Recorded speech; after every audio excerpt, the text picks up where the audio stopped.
नमस्कार, अमेझिंग किचनमध्ये तुमचं सगळ्यांचं खूप खूप स्वागत आहे। आज आपण गुढीपाडवा विशेष आम्रखंड आणि पुरीची रेसिपी बघणार आहोत। त्या अगोदर तुम्हा सगळ्यांना मराठी नवीन वर्षाच्या खूप खूप शुभेच्छा। आम्रखंड बनवण्यासाठी सगळ्यात अगोदर आपल्याला दूध गरम करून घ्यायचं आहे। इथे मी मातीचं भांडं घेतलंय आणि त्याच्यात थोडंसं पाणी घातले म्हणजे दूध खाली लागणार नाही जास्त। गोकुळचं जे म्हशीचं दूध आहे तर त्याचा वापर केलेला आहे।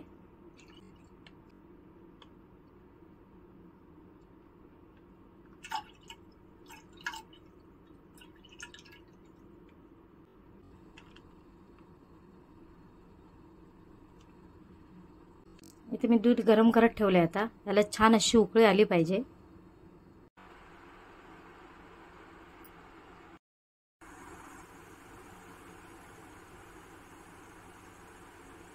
दुधाला छान अशी उकळी आली आहे। मी गॅस बंद करून घेतला। आता आपल्याला हे 2 तास थंड करून घ्यायचं आहे। थंड झाल्यानंतर याचं आपल्याला दही घालायचं आहे। गाईचं असेल तर तुम्ही तेही घेऊ शकता। गावच्या ठिकाणी गाईचं किंवा म्हशीचं दूध अवेलेबल असतं तर तुम्ही तेही घेतलं तरी चालेल। हे दूध आता थंड झालेलं आहे। 1-2 तास झालेत मी दूध गरम करून। तर इथे मी आता 3 चमचे दही घेणार आहे।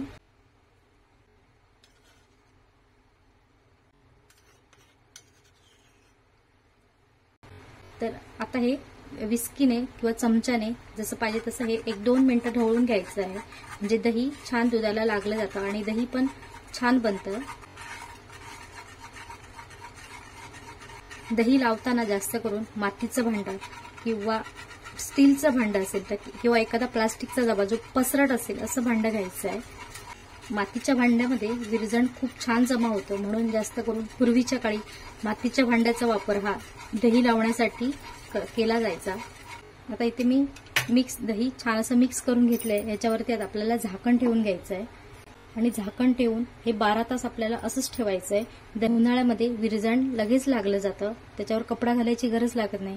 त्यामुळे हे आता आपल्या एखाद्या गरम अशा ठिकाणी ठेवायचं आहे। तर सध्या गरमीच आहे तर कोणत्याही जागी तुम्ही ठेवलात तरी चालेल। आपल्याला आम्रखंड बनवायचं आहे तर इथे मी काल दही लावलं होतं। तर दही आता आपल्याला याचा चक्का लावायचा आहे। तर चक्क्यासाठी आपल्याला एक व्हाईट कपडा घ्यायचा आहे। त्याच्यामध्ये मातीच्या भांड्यामध्ये दही खूप छान लागतं। तर आता आपल्याला चक्का लावून घ्यायचा आहे आम्रखंड बनवण्यासाठी। व्हाईट कपडा घेतलाय, तुमच्याकडे कोणता रुमाल असेल मोठा तो घेतला तरी चालेल। आपल्याला याच्यामध्ये आता हे दही काढून घ्यायचं आहे।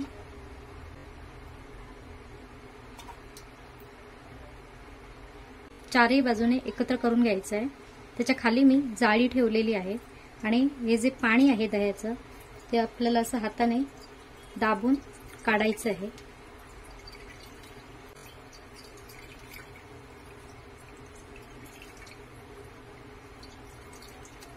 आता आपल्याला ह्याच्यातलं जे पाणी आहे ते मी एवढं काढून घेतलंय। आता ह्याला अशी गाठ बांधून घ्यायची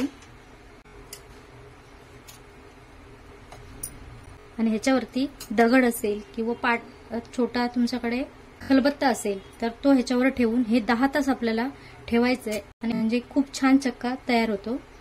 चक्का मी रात्रभर फ्रीजमध्ये ठेवलं होतं त्यामुळे त्याच्यातलं पूर्ण पाणी निघून गेलंय आणि तो थंड झालाय। आता खूप छान असा तयार झालेला आहे। आता हा मी काचेच्या भांड्यामध्ये काढून घेते। आता हे चमच्याने असं मॅश करून घ्यायचंय।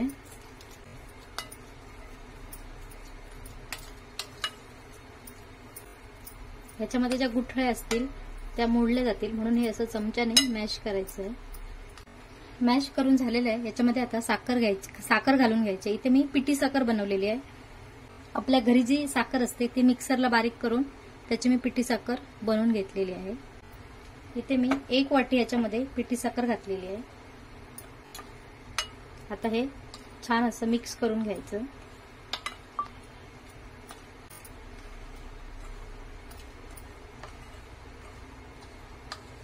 आंब्याचा पल्प काढून घेतलाय, आंबा मिक्सरला बारीक करून घेतलाय तर तो पण ह्याच्यामध्ये घालायचा आहे।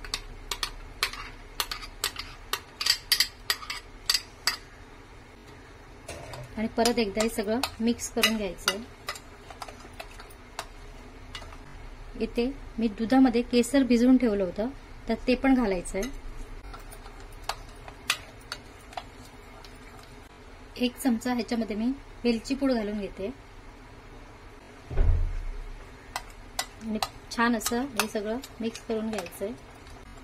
तुम्हाला जर लगेच खायचं नसेल तर तुम्ही 1 दिवस हे फ्रीजमध्ये ठेवू शकता, कारण साखर त्याला प्रॉपर लागायला 1 दिवस तरी जातो। तर ह्याच्यामध्ये आता गार्निशसाठी इथे मी बदामाचे थोडेसे तुकडे ठेवले होते, तर ते घालून घ्यायचे। बदाम नसेल तर नाही घातलात तरी चालेल, नॉर्मल जे आपण साधं करतो तसं केलात तरी चालेल।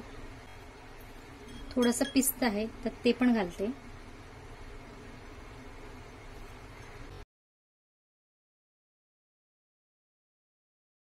पुरी बनवण्यासाठी इथे मी 2 वाटी गव्हाचं पीठ घेणार आहे।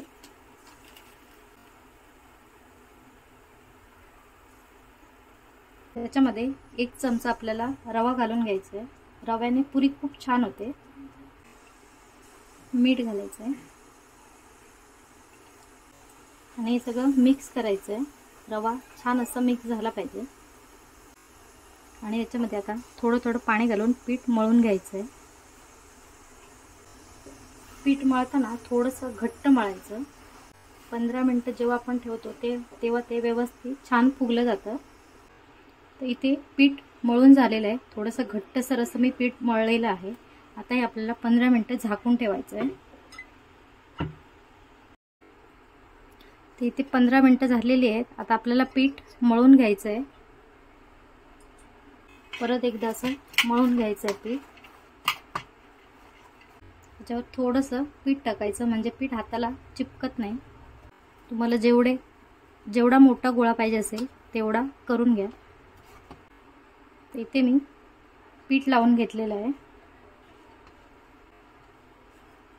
आणि थोडीशी जाडसरच पोळी लाटून घ्यायची।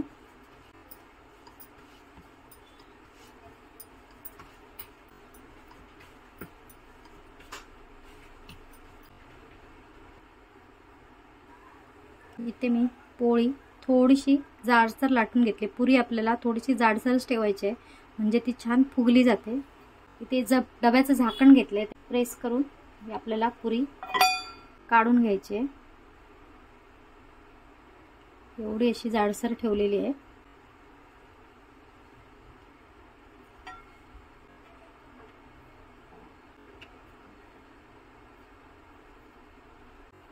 पुरी सावकाश तेलात सोडायची आहे।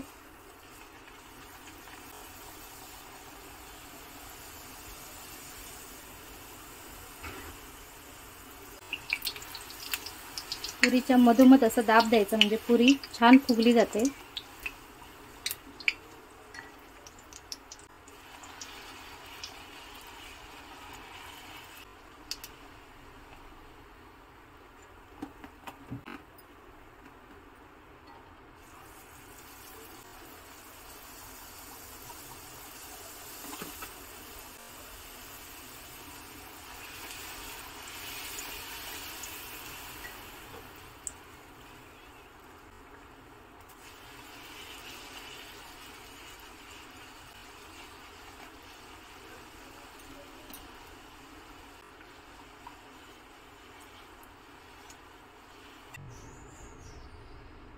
पोळीचे असे मधोमध 2 तुकडे करायचे।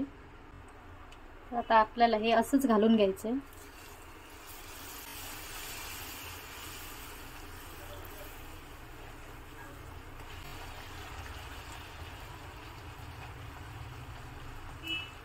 लहान मुलांसाठी अशी पुरी बनवून देऊ शकता तुम्ही।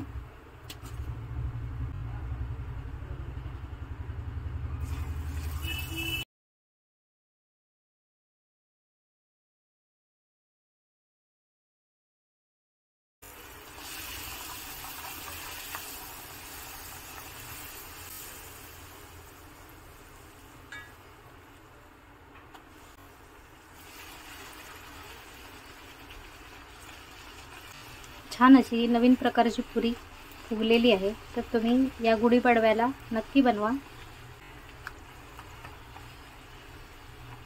रोज आपण गोलच पुरी खातो, तर यावेळी काहीतरी नवीन ट्राय केलंय मी।